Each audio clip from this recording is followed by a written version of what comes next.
Xin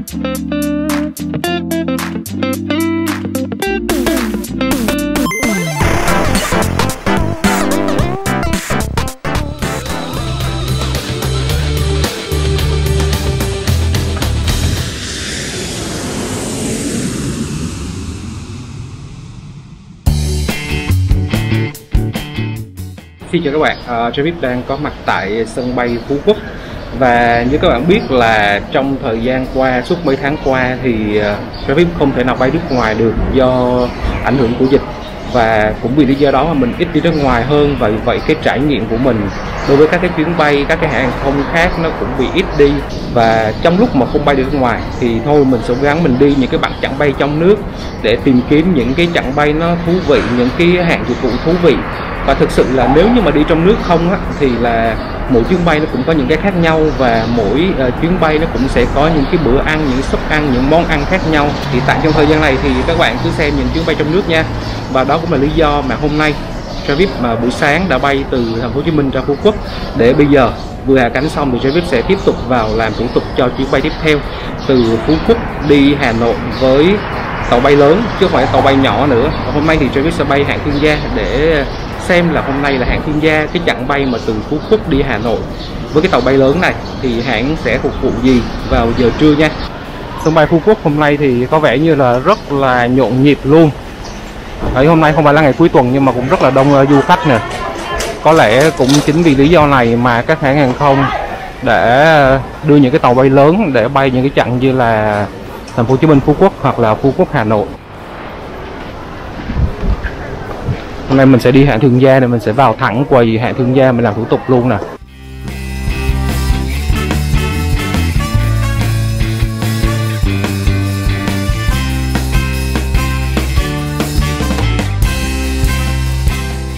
Bây giờ mình sẽ đi vào phòng chờ đây.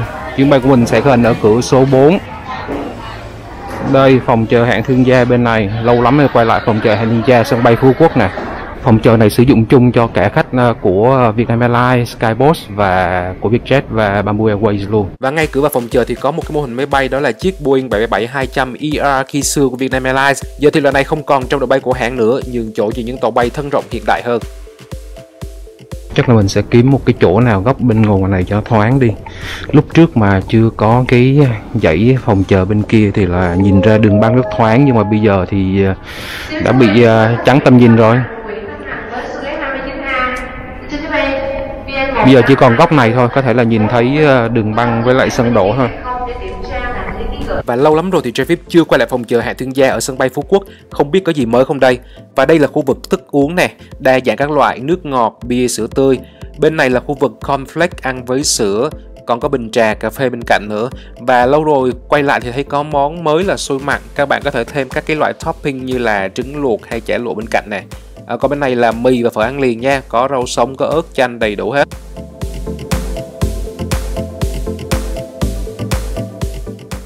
Travis thì lấy bánh mì ăn với phô mai. Ở quầy này thì có cả mứt và sữa đặc nữa nha.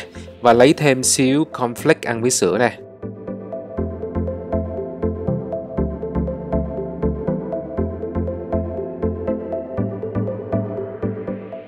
Mặc dù ở đây có cả bánh ngọt tráng miệng nhưng mà Travis lấy mấy miếng thanh long ăn thôi.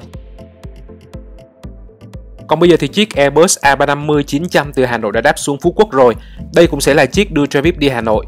Và lần đầu tiên thì Travis bay tàu thân rộng từ sân bay Phú Quốc luôn, và lại bay hãng Thương Gia nữa. Chắc sẽ nhiều trải nghiệm lắm đây.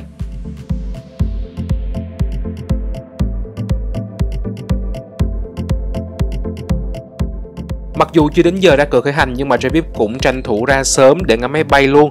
Và đây là khu vực xuống cửa số 4 cho chuyến bay hôm nay. Ở khu vực này thì có góc nhìn thoáng đãng hơn ra đường băng, đường lăn và sân đỗ. Và đây là chiếc Airbus A350-900 được khai thác cho chuyến bay ngày hôm nay. Tàu bay này thì có 29 ghế hạng Thương Gia có thể ngã thành giường phẳng được bố trí theo sơ đồ là 121 và 36 ghế hạng phổ thông đặc biệt được bố trí theo sơ đồ là 242. Chuyến bay này thì hãng không có khai thác hạng phổ thông đặc biệt cho nên là khoang này vẫn phục vụ khách hạng phổ thông bình thường thôi.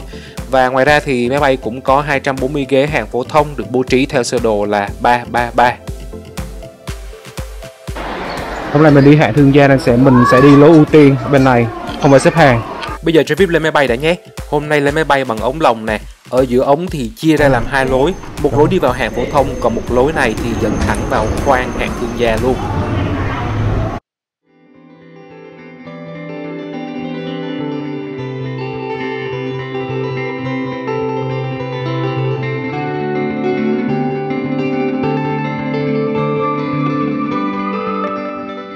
Bây giờ thì Travis đã lên máy bay rồi ha, và hôm nay thì là máy bay buổi trưa nên là hy vọng trời nắng sẽ rất là đẹp ha.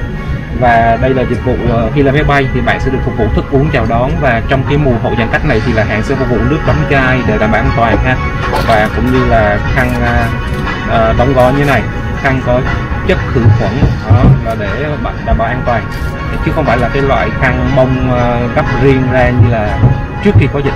Và đây là khoang hạng thương gia cho chuyến bay hôm nay. Có vẻ như hôm nay khoang hạng thương gia chỉ có một mình Travis thì phải. Vé này Travis mua chiều hôm trước thôi. Xem trên web thì tất cả các chuyến trước và sau chuyến của Travis thì đều hết hoặc gần hết vé hạng thương gia. Và không hiểu sao chuyến này thì lại có chỉ một mình Travis trong khoang. Bên dưới thì khoang hạng phổ thông thì có vẻ như là gần đầy. Nhưng mà thôi không sao, đời có mấy khi được ngồi một mình trong khoang thương gia đúng không? Lại là trên một chiếc Airbus A350 nữa, về lại có chuyện chém gió với anh em.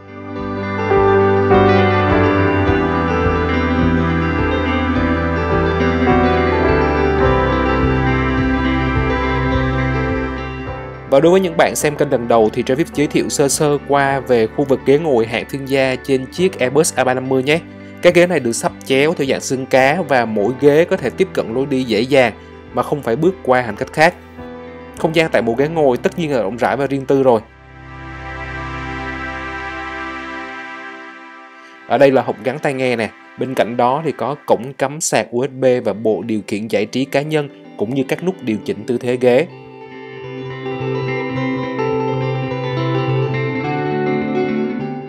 Bên dưới đó là hộp để chai và ổ cắm điện.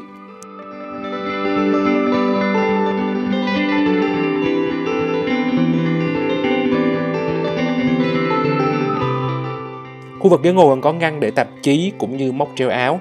Màn hình thì có thể bấm nút mở ra như thế này. Lúc này máy bay bắt đầu được đẩy lùi để xuất phát. Lúc này thời tiết ở Phú Quốc cũng không nắng lắm và nhiều mây. Tuy nhiên máy bay lại có cánh rất là êm.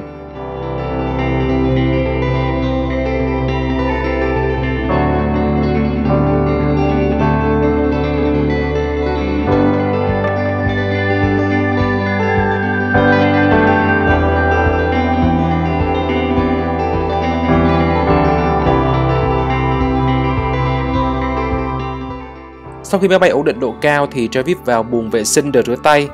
Travis rất là thích mấy cái buồng vệ sinh của những cái tàu thế hệ sau này bởi vì là nó có vòi nước cảm ứng, không cần phải nhấn để mở vòi nước đâu.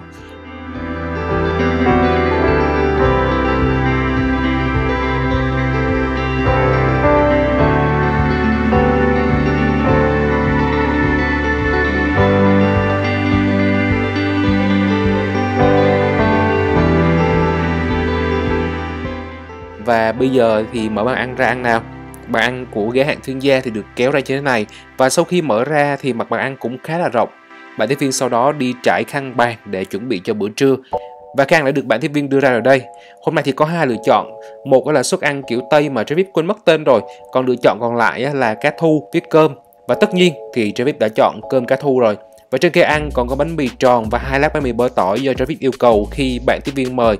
Và trên khay cũng có sẵn bánh mì ăn với bơ luôn. Còn về salad thì đây là salad Nga được trộn sẵn sốt rồi cho nên không cần trộn gì thêm nữa. Và đây là nhân vật chính của khay ăn hôm nay, đó là cơm cá thu cùng với bông cải. Thức uống thì Travis yêu cầu nước rau củ quả. Và đây là loại Hello Green hiệu We Real của La Vie Food mà Travis rất là thích. Bây giờ thì để Travis tháo khăn ăn và lấy bộ dụng cụ ăn bằng inox rồi thưởng thức bữa ăn nha.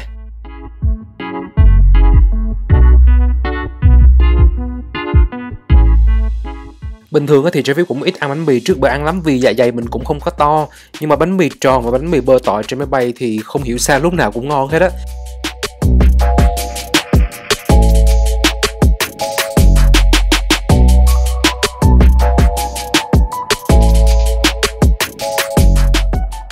Còn bây giờ đến salad nè. Và kiểu salad này thì Travis không thích bằng cái loại mà rau rưới nước sốt Italian dressing lên. Nhưng mà lâu lâu đổi vị thì cũng được. Còn bây giờ qua món chính nha. Món này là cá thu được chế biến kèm nước sốt tự như cá kho nhưng mà không hẳn. Nước sốt này có kèm cả hành và gừng nữa. Travis thì không quen ăn cá chế biến với gừng lắm. Ở miền Bắc thì mọi người hay kho cá với gừng và diền. Nhưng mà riêng với Travis thì Travis quen ăn kiểu kho cá miền Nam á, với hành, tiêu, ớt thôi. Tuy nhiên, món cá hôm nay thì cũng không có nồng vị gừng lắm nên ăn vẫn ổn. Và gia vị nêm nếm thì cũng ở mức vừa phải, vừa miệng. Và đặc biệt là thịt cá rất là ngon. Ăn món mặn xong rồi thì uống gì cho thanh mát. Và chai nước Hello Green này là quá hợp lý luôn.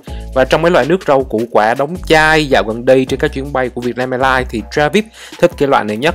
Thành phần thì có ổi, táo, cải, kale, cần tây và chanh.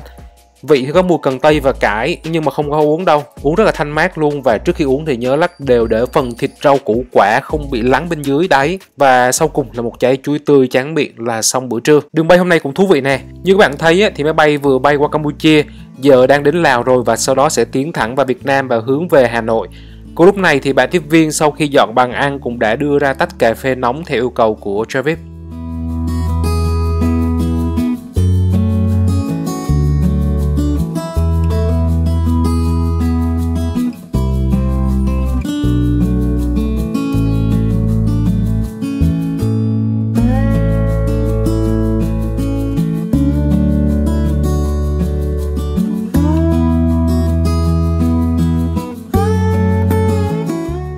Còn một chút thời gian nên là Travis tranh thủ làm một giấc ngủ trưa ngắn. Sáng nay dậy sớm quá các bạn ạ. Đi ra sân bay, bay từ thành phố Hồ Chí Minh đi Phú Quốc, rồi bây giờ là Phú Quốc đi Hà Nội nên hơi buồn ngủ xíu.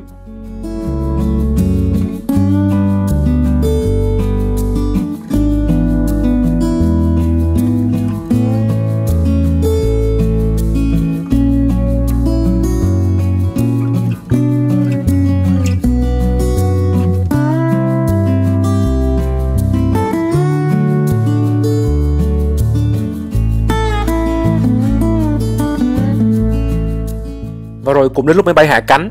Hà Nội đón Travis bằng một cái nóng mà muốn xỉu luôn các bạn. Rất là khó chịu luôn. Và rất tội những bạn đang làm việc dưới sân đỗ dưới kia. Không chỉ chịu cái nắng nóng mà còn chịu cái sức nóng hắt lên từ sân đỗ nữa. Cảm ơn các bạn vì những phần việc thầm lặng mà ít ai biết tới nha.